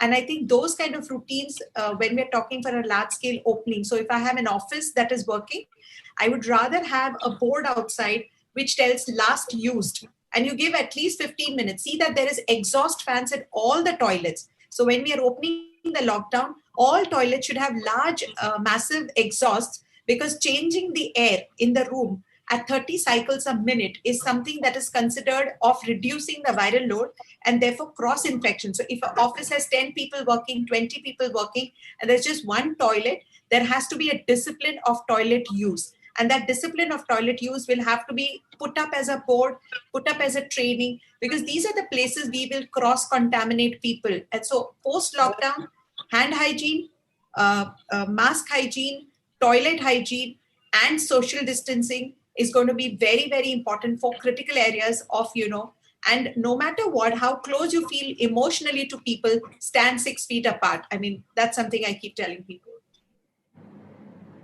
Thank you, Dr. Pickett. Dr. Parekh, you wanted to add something, but first I just want Ashish to tell us, because there's Ashish, I've got some 20 people on lungs, Yes, and our they lungs, want yeah. you to answer. I will High demand right now about what is the damage to lungs, how do you mitigate it, and what do you do to make sure that when you have when you contract the COVID virus, the COVID-19, what do you do to understand, that what is a cytokine storm? Yes, I will begin from the entry point. This whole thing about the COVID is, if I was to take a bucket full of COVID and paint and Dr. Haresh feels we must keep the tempo a little more positive. Yes. So let us not frighten our audience. If I was to take the COVID virus and paint my entire body with it, I would still not catch the infection. The only way I'm going to catch the infection if the virus is going to enter my body through the nose or the mouth, and in a very 1% people through the eye, because from the eye it can go into the nose and again it can go into the body. This is the entry point of the virus. This is first of all what we have to understand. So the most important 4-letter word with the K in today's world is the MASK. The mask and mask. That is what needs to be worn, and this is what prevents the virus from entering your body. Now, once it enters the body, like we said, the asymptomatic or the mildly symptomatic, fortunately, it remains just at the back of the nose, and these people have no problem.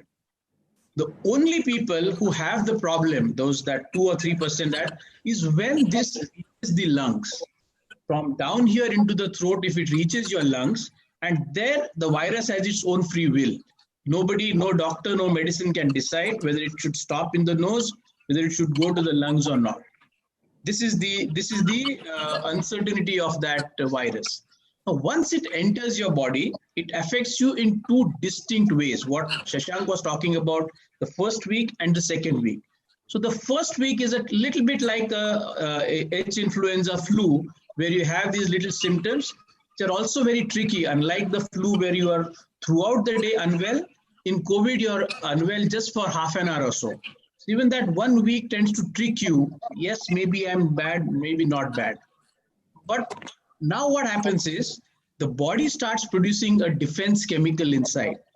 To fight any virus or any bacteria, the body has to produce a defense chemical, which we broadly say is immunity. Now this, for one virus, if the body produces 1 unit of a defense chemical, that is good immunity. But what this virus is doing, it is tricking the immune system in the person, and instead of creating 1 unit of the defense chemical, it is producing 100 units of the defense chemical. So instead of having 2 pegs, which is socially okay, the virus is making you drink the whole bottle.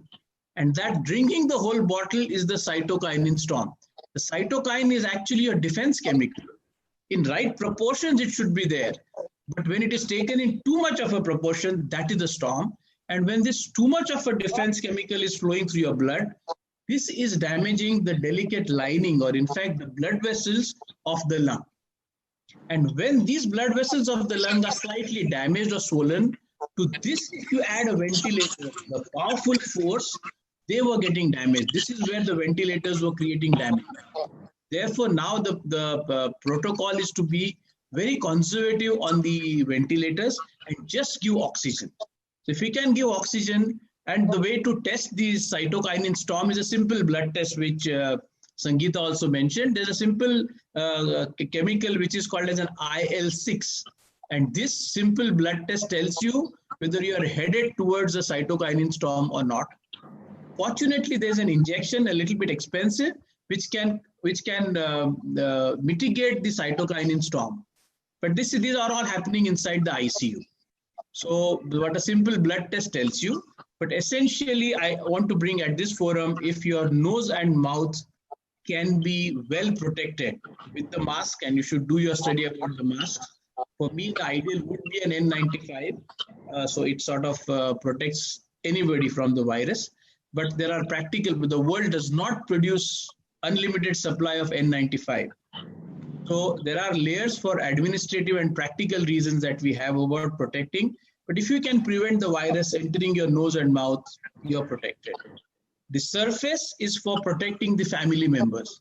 When you bring in the virus on your surface, the PPE comes for the hospital and healthcare, because if it is present on your body, then you can inadvertently give it to your family member.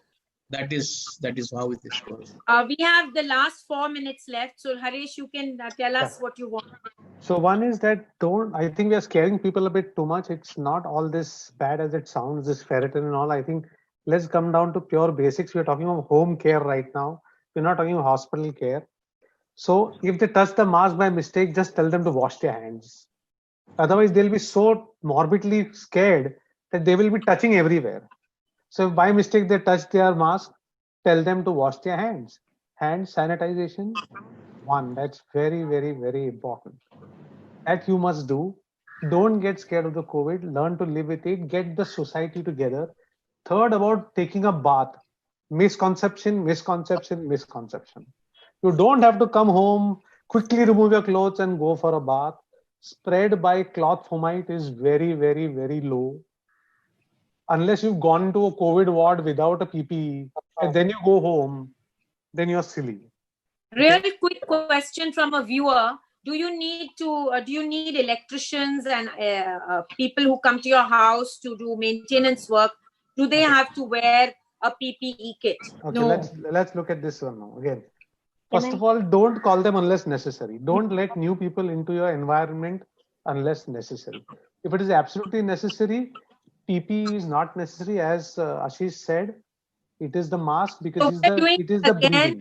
Next Tuesday on the 23rd of this month. We will take I've got some 100 questions pouring in, which I'm going to address next Tuesday on the 23rd. For now, I have to beg off with a final statement, starting with Poonam Lalwani. Can each of you give your final statements, and then I will thank you all, and also Jimmy and Sashank, who had to leave. But for now, please, Suchetan, you want to start with the closing statement?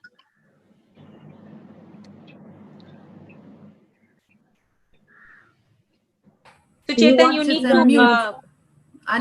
You're on mute. Okay. My final statement is very simple. Don't panic. It is not as bad as it seems. Get in touch with your doctor if you have any symptoms or you tested positive, and follow home treatment if you're asymptomatic or mildly symptomatic, and follow the doctor's instructions. That's all there is to it. And please remain safe. Thank you, Suchetan, and thank you for helping put this together. You've been the guardian wonderful. angel. It was absolutely wonderful. You have been the most wonderful friend that a person could ask for, and I want to tell all the viewers in the world that you are one of the most beautiful people I know, who's always egged me on, and you're one of the people due to whom I am what I am today. Thank you, Suchetan. Poonam, Poonam, thank you for doing so much for the city, for helping me send masks out to the Vrindavan temple of Krishna. Please, give us your closing statements, and then we go to Sona, Safla, Sangeeta, our guardian angel Ashish, and our beautiful meditative brother Harish. Poonam. Great.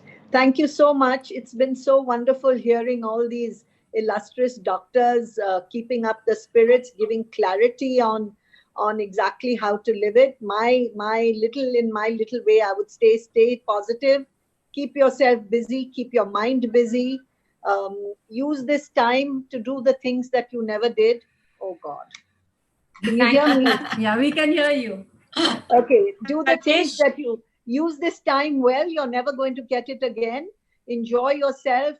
Do your study. Do everything that you never did. And I think this too will pass. So it's not something that we need to, get so panicked about or fearful about. I think we have to be careful, but we have to live our life. So that's how I would end it. Thank you. Harish, would you give us your closing statements? Yeah, I would say don't panic, live for the moment, and look to the brighter future. That's all you need to do. Thank you, Harish. Thank you. Sona, ending statement.